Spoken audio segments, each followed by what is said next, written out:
आप दोनों हमसे शादी करने के लिए तैयार हो गई हैं, इससे अच्छी बात कोई हो ही नहीं सकती। इतने बड़े पावरफुल आदमी से शादी करना आपका सौभाग्य है। वैसे अब बात आगे बढ़ाने के लिए अगर आपके पेरेंट्स से मुलाकात हो जाती तो अच्छा होता। दरअसल हम दोनों बहनें हैं। I don't mind. अनाथ हैं। Orphan, I don't mind. वो क्या है ना कि आज तक इनका डिसीजन हम और हमारा डिसीजन ये लेती आई है, पर ये जो है ना ये बहुत अहम डिसीजन है, शादी का डिसीजन। तो हम चाहते हैं कि ये डिसीजन हम खुद ले और हम दोनों ये डिसीजन माने। तो उसके लिए आपको हम दोनों में से किसी एक को चुनना ही होगा, और क्यों चुन रहे हैं इसकी ठोस वजह भी देनी होगी। अरे ये किस धर्म संकट में फंसा दिया आप दोनों ने। एक आइडिया है चुनाव का। हाँ,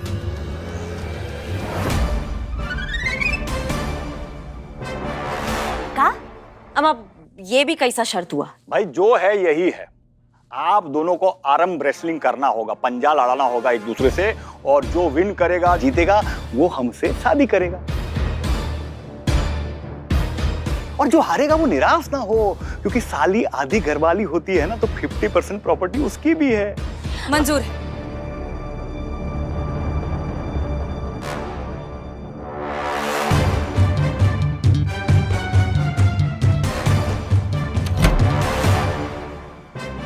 ऊपर कहाँ जा रही हो?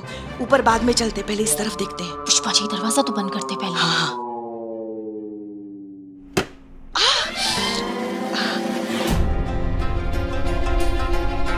जोर लगाइए, जोर लगाइए, बहुत बड़ा प्राइज है। जो जीतेगा उसकी हमसे शादी होगी।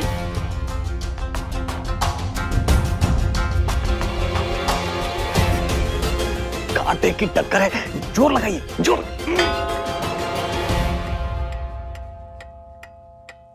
रुको, हमारी माता जी को भोजन देने का समय हो गया है। आप लोग इंटरवल एंजॉय कीजिए, हम अभी आते हैं उन्हें भोजन देके। एंजॉय।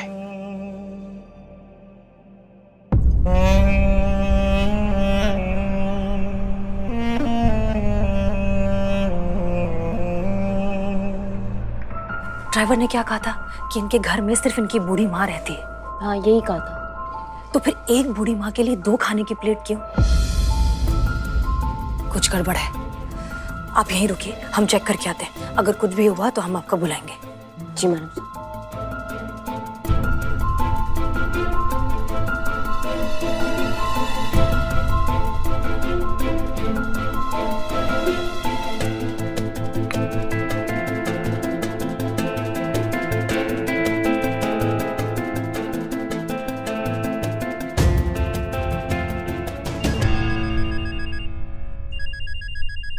जी मैडम साहब। करिश्मा सिंह, आप लोग यहाँ ऊपर आ जाइए, 1st floor right hand side में। जी जी जी जी। ये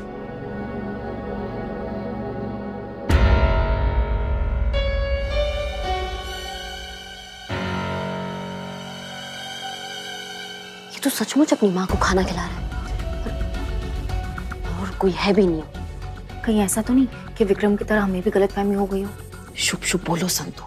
अगर तुम्हारी बात सच निकली और हम सब लोग यहाँ पकड़े गए तो हम सब की हालत विक्रम जी की तरह हो जाएगी। सब के सब एक साथ सस्पेंड, थाना बंद, कहानी खत्म। मैडम सर, हमारी बात मानिए, निकल लेते हैं यहाँ से, और कोई मुसीबत खड़ी होने से पहले, वरना आप दोनों में से किसी एक के गले खामखा ये शादी पड़ जाएगी। तो अच्छा है ना, अगर मैडम सर की शादी हुई तो मैडम सर की मम्मी तो बहुत खुश हो जाएगी। बैठे बैठे मुराद पूरी हो गई।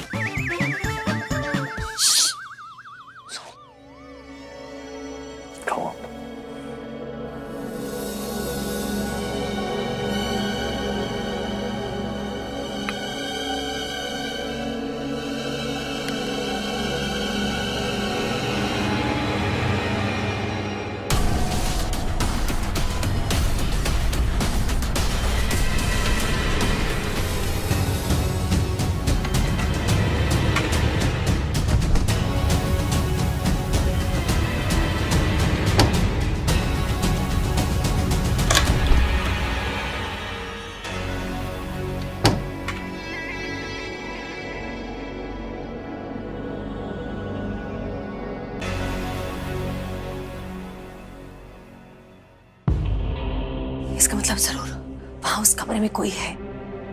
चलिए उस तरफ की खिड़की से देखते हैं। चलिए चलिए चलिए चलिए चलो चलो।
हमने कहा था करिश्मा सिंह,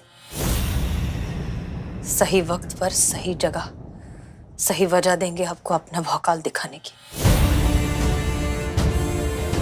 जाइए, इंसानियत का इंसाफ कीजिए।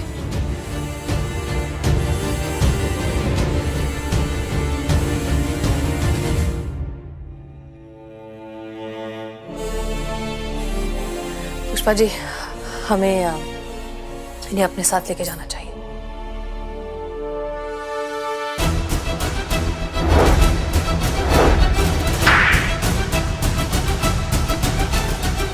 हम एक बात और बोले ना तो एक घुसंड पड़ेगा ना। ऐसा बहुत शौक है ना तुमको कि तुम्हारा कुंडली में क्या लिखा है ये जानने का, तो आज हम तुमको बताते कि तुम्हारा कुंडली में क्या लिखा है। तुम्हारा कुंडली में ये लिखा है कि आज अचानक से ना तुम्हारा जिंदगी में एक दरोगा जी आएंगी, भौकाल बनकर तुम्हारा कुंडली में बैठ जाएंगी और वो मार लगाएगी ना कि जब अगले जन्म में पैदा होगे तो सबसे पहले तो पैदा होते ही रहोगे, और फिर एक कोई बात बोलोगे कि दरोगा जी देखे तो बहुत, पर तुमसा ना देखा का समझे। बात दरअसल ये है सर कि बाबा का भूत गौरी शंकर के दिमाग पर कुछ इस तरह चढ़ा कि वो जो बोलता गया वो करता गया। बाबा के कहने में आकर उसने कई सारे उल्टे सीधे काम करने शुरू कर दिए जो उनकी बीवी गीता को बिल्कुल पसंद नहीं थे। शुरुआत में गीता ने उन्हें समझाने की, मनाने की बहुत कोशिश की, पर फिर धीरे धीरे झगड़े बढ़ने लगे। कुछ इतने ज्यादा बढ़ गए कि बात डिवोर्स तक पहुंच गई। और फिर एक दिन बाबा के कहने में आकर गौरी शंकर ने अपनी बीवी को एक कमरे में बंद कर दिया।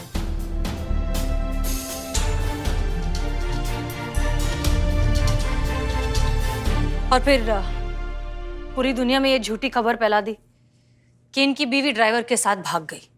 फिर उसके बाद क्या हुआ? फिर एक दिन गीता के हाथ एक फोन लग गया। तब वो संपर्क में आई पुलिस ऑफिसर विक्रम के। विक्रम ने उनकी मदद करने की बहुत कोशिश की, लेकिन ये सारी बात पता चल गई गौरी शंकर को। गौरी शंकर ने अपने नेता जीजा का इन्फ्लुएंस इस्तेमाल करके कुछ ऐसा चक्कर चलाया कि ऑफिसर विक्रम को ही सस्पेंड करवा दिया। सर, इस बात को विक्रम जैसे जुझारू और ईमानदार पुलिस ऑफिसर झेल नहीं पाए और अपना मानसिक संतुलन खो बैठे, अज्ञातवास में चले गए। इस सारे फसाद की जड़ गौरी शंकर ये सब करने के बाद शहर छोड़कर चला गया और कहीं बाहर शिफ्ट हो गया। इस फसाद की एक जड़ और है मैडम सर।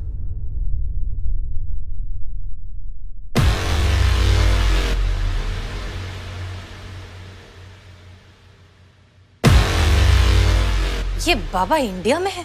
हाँ, यही है वो बाबा। सबको लगता था ये अमेरिका गए हुए हैं, पर असल बात ये है कि आज तक गोमती नगर से भी बाहर नहीं गए हैं, तो अमेरिका कहाँ जाएंगे।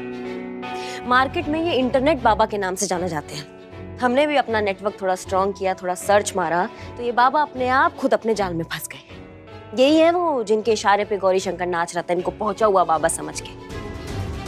वाह, क्या बात है भाई, आप लोगों ने तो एकदम कमाल कर दिया। एकदम मुश्किल, एकदम जटिल, असंभव सा लगने वाला केस आप लोगों ने सॉल्व कर दिया। आप लोगों ने महिला पुलिस थाने का नाम रोशन कर दिया। आज तो राजमा चावल बनता ही है, हैं? आइए आइए, आपके लिए प्लेट लगवा दें। सर एक मिनट, हम कुछ और भी कहना चाहते हैं। हाँ हाँ मिस मलिक, कहिए कहिए। सर दरअसल बात यह है कि हम जिस तरह के प्रोफेशन में हैं, police officers, defence, army, doctors, medical staff या और भी इस तरह के प्रोफेशंस जिनमें काम की कोई सीमा नहीं होती, वर्कलोड बहुत ज़्यादा होता है, उसमें बहुत बार ऐसा होता है कि एक इंसान के लिए प्रोफेशनल लाइफ और पर्सनल लाइफ में बैलेंस रख पाना बहुत मुश्किल हो जाता है। इस कारण कई लोगों को बहुत ही गंभीर शारीरिक और मानसिक तकलीफ भी झेलनी पड़ती है, जैसा ऑफिसर विक्रम के साथ हुआ। सर, क्या ऐसा कुछ हो सकता है कि कम से कम उन लोगों पर ये लोड ना आए जो समाज की जिम्मेदारी उठाते हैं, जान माल की जिम्मेदारी उठाते हैं? अगर इस बारे में आप कुछ कर सकें तो बहुत अच्छा होगा। It's a humble request. हम आपकी बात पे गौर करेंगे और आपकी बात ऊपर तक पहुंचाएंगे। और रही बात विक्रम राजपूत की, तो इनका सस्पेंशन ऑर्डर वापस ले लिया गया है। इनके स्वास्थ्य में तेजी से सुधार आ रहा है और ऐसा ही चलता रहा तो मैं आप सभी लोगों से वादा करता हूं कि ये बहुत जल्द ड्यूटी ज्वाइन करेंगे।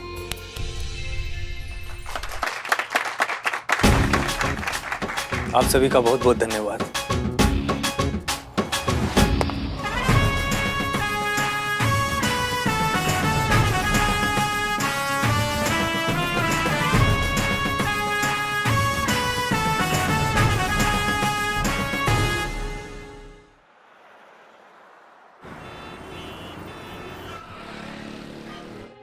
वाह भाई, अब हम क्या बताएं, मजा आ गया।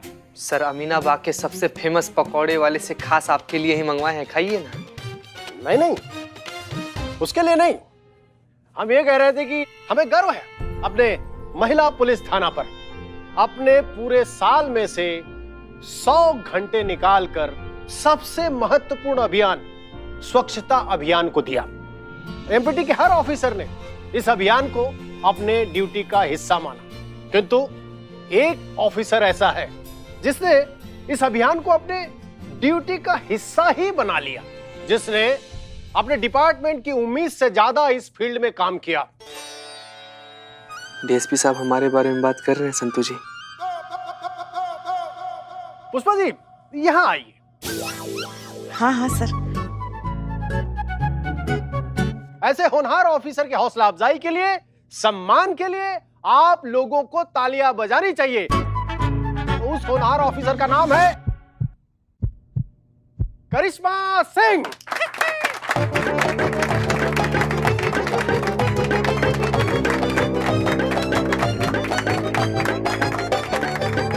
तुझसे तेरी टेबल तो साफ होती नहीं है, स्वच्छता अभियान का हीरो बनने चला है। संतू जी, आप कभी किसी दिन मदद तो कीजिए, पूरा का पूरा थाना साफ कर देंगे हम, कसम से। ये लीजिए।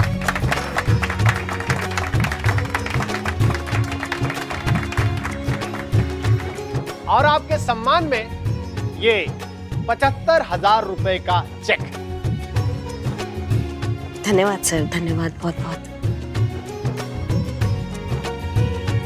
धन्यवाद तो ठीक है करिश्मा सिंह, लेकिन आज टिफिन में क्या है?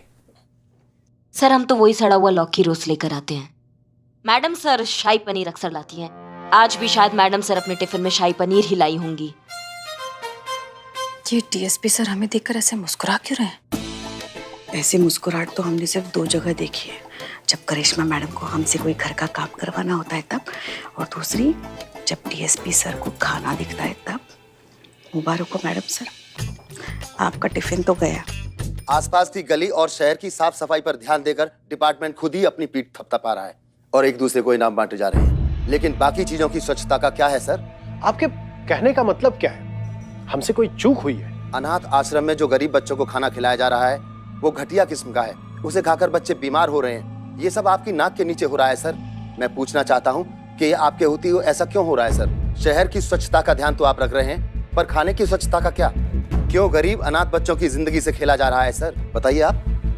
देखिए, जो कुछ कहना है आप लोग मतलब आप साफ साफ कहिए। सर, अमीनाबाग के आंगनबाड़ी केंद्र नंबर 4 के पास जो अनाथ आश्रम है, उसमें गरीब बच्चों को जो खाना खिलाया जा रहा है, वो खाना खाकर बच्चे बीमार हो रहे हैं और उन्हें हॉस्पिटल लेके जाना पड़ रहा है सर। ये देखिए पिक्चर्स, मैं ऐसे ही एक हॉस्पिटल से आ रहा हूँ। वहाँ कितने ही बच्चे रोज बीमार हो रहे हैं ऐसा घटिया खाना खाकर।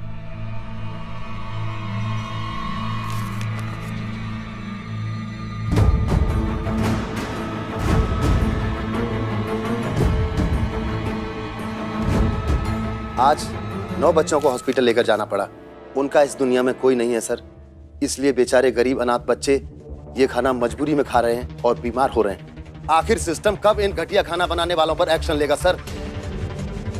करिश्मा सिंह और हसीना मलिक, इस बाल उदय अनाथ आश्रम में जो कुछ भी चल रहा है, मुझे इसकी रिपोर्ट जल्द से जल्द चाहिए। Yes sir. वाह, क्या बात है, खूब आनंद आ गया। इतना स्वादिष्ट व्यंजन बनाया है आपकी अम्मी जान, तो मतलब कमाल है। हाँ? खा तो रहे हैं पनीर, लेकिन ऐसे लग रहा है जैसे कीमा खा रहे हो। Thank you sir. Umesh Malik, काम करिए, अपने अम्मी जान को फोन लगाइए, जरा थैंक यू बोलना चाहते हैं। नहीं सर, इसकी कोई जरूरत नहीं।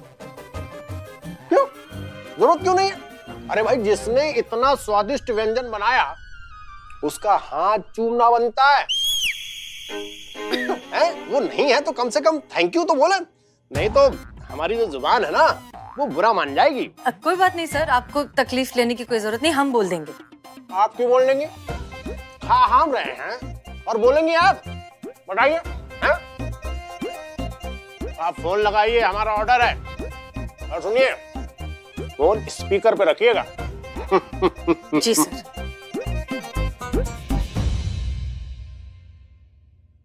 अम्मी, ये आपने जो शाही पनीर बनाया है ना, फिर खा गया वो गंजू।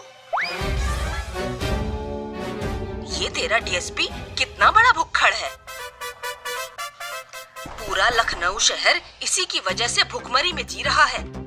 किसी दिन ये गंजू हमें मिल गया ना, अल्लाह कसम इसके बचे हुए बाल भी नोच लेंगे। हमें तो ये समझ नहीं आता कि ये इतना खा कैसे लेता है।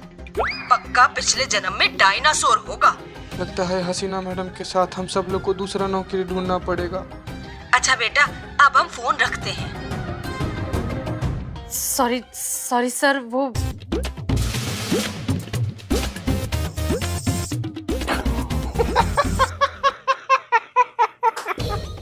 बताइए, आपकी अम्मी हमको गंजू कह रही हैं।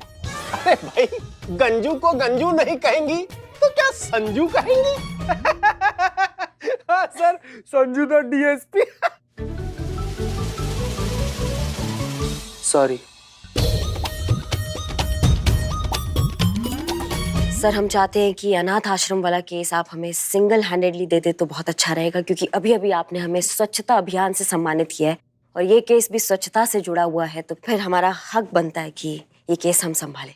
करिश्मा सिंह, आप बिल्कुल सही कह रहे हैं, लेकिन इस बार मामला थोड़ा सेंसिटिव है। ठीक है ना? आप ठहरे अमिताभ बच्चन, अगर हाथ से या बात से काम ना बने तो सीधा लात चला देती है। अमिताभ बच्चन के साथ निरूपा रॉय आवश्यक है। सर?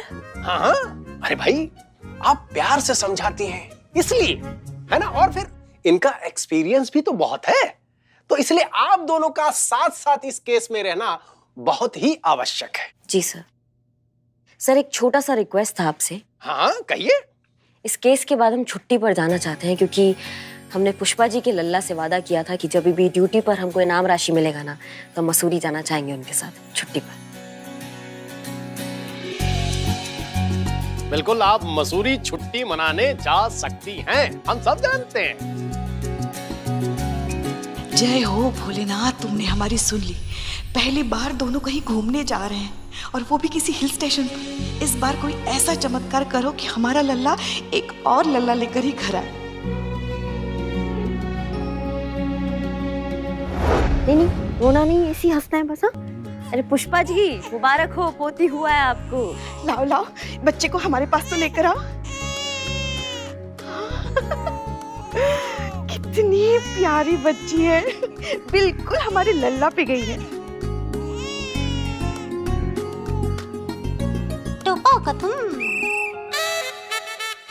हाँ, क्या हो गया पुष्पा जी?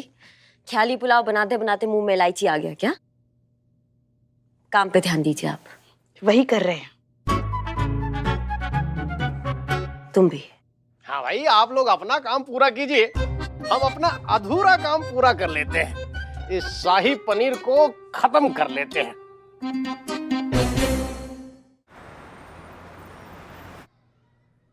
जी मैडम, देख लीजिए, पूरी तसल्ली से पूरा किचन देख लीजिए।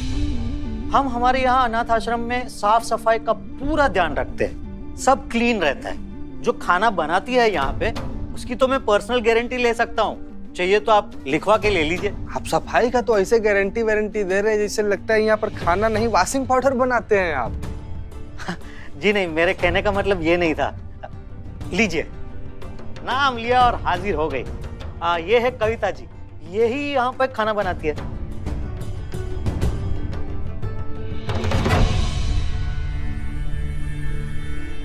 जीते जरा लाना, टेस्ट करे थोड़ा। जी मैडम।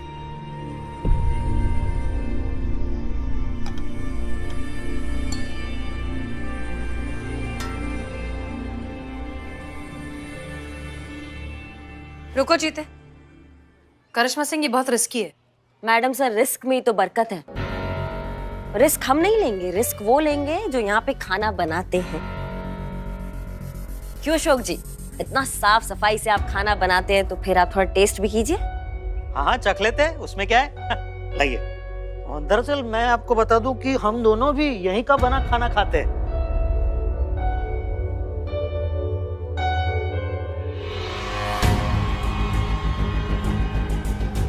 आप भी खाइए कविता जी, ये खाना आपने ही तो बनाया।